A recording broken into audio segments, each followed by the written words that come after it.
कुल मिलाकर जो आत्मनिर्भर भारत का जो सपना है माननीय प्रधानमंत्री जी का, ये आत्मनिर्भर भारत के सपने को और उसकी आधारशिला को मजबूत करने वाला बजट हम इस बजट को कह सकते हैं।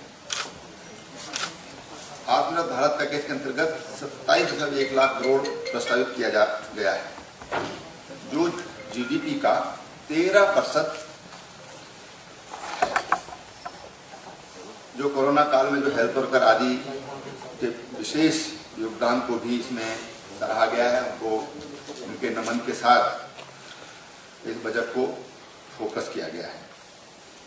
जो पीएम आत्मनिर्भर स्वास्थ्य योजना है, इसमें 64,180 करोड़ का आउटले है। जल जीवन मिशन जो ग्रामीण के लिए था, अब जल जीवन मिशन शहरी, जिसमें 2,86 लाख घरों तक आने वाले 5 वर्ष में कनेक्शन दिए जाने का लक्ष्य है। यानी कि आने वाले 5 सालों में सभी घर ये इनका अपना अपना पेयजल का कनेक्शन होगा और इस पर 2.86 लाख करोड़ रुपया खर्च होगा। मिशन पोषण, जो कुपोषण की समस्या है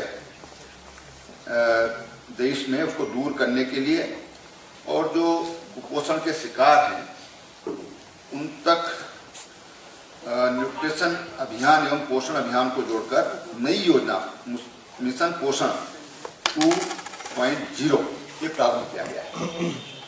ये स्वस्थ भारत और सुरक्षित भारत की जो परिकल्पना है माननीय प्रधानमंत्री जी को, उस दिशा में एक नई योजना की शुरुआत की गई है।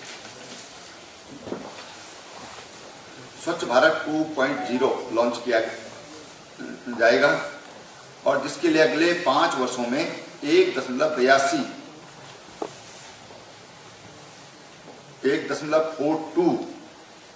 करोड़ का परिव्यय केंद्र सरकार द्वारा रखा गया है। इसी तरह से किसानों की आय दुगुने करने पर सरकार ने अपनी इच्छा शक्ति जो है उसको कायम रखा है। उसको और प्रबल करने की दृष्टि से जो आधारभूत ढांचा है एग्रीकल्चर इंफ्रास्ट्रक्चर फंड, उसको 40,000 करोड़ रुपए तक बढ़ाया गया है। मैं समझता हूं कि जब हम गाँव की बात करते हैं, किसान की बात करते हैं, तो 40,000 करोड़ की वृद्धि एक बहुत बड़ी वृद्धि है और मैं समझता हूं कि किसानों के हित में एक महत्वपूर्ण कदम उठाया गया है। एक और जो माइक्रो इरिगेशन फंड, ये इसको भी जो पहले 5,000 करोड़ रुपया था, इसको भी दुगना किया गया, ये 10,000 करोड़ रुपया किया गया है।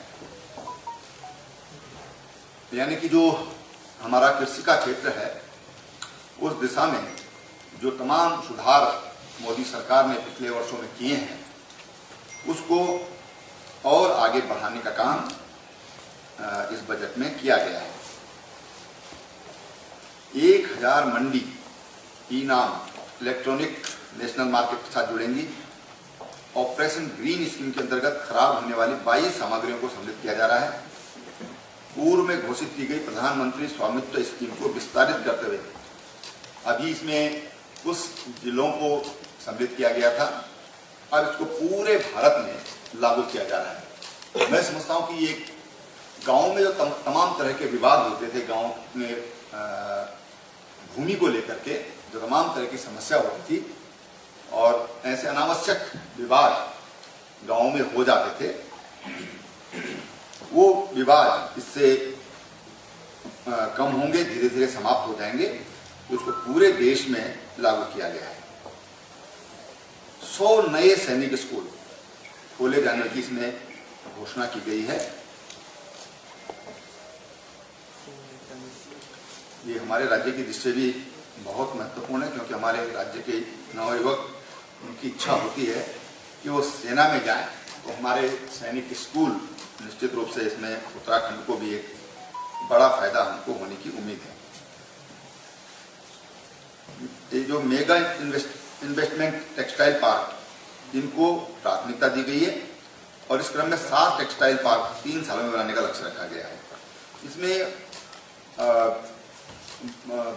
जो रोजगार है ये बहुत अधिक बढ़ेगा और जो रॉ मटेरियल है वो भी उसके उत्पादक भी इससे बढ़ेंगे। तो ये रोजगार के क्षेत्र में बहुत महत्वपूर्ण कदम हमें कह सकते हैं कि जो इस बात की है इससे होगा।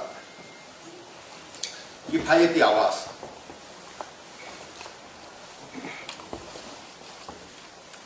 जो 20-21 में जो इसमें जो आयकर में जो राहत दी गई थी तो 20-21 में दी गई थी, उसको मजबूती मिलेगी। जो स्वामीनाथन कमेटी में जो सिफारिश की गई थी आज से वर्षों पहले किसानों को एमएसपी, ये 1.5 गुना ये एमएसपी देंगे, ये इसमें सरकार ने जो वायदा प्रदेश देश की जनता से किया था उसको पूरा करने का काम किया है।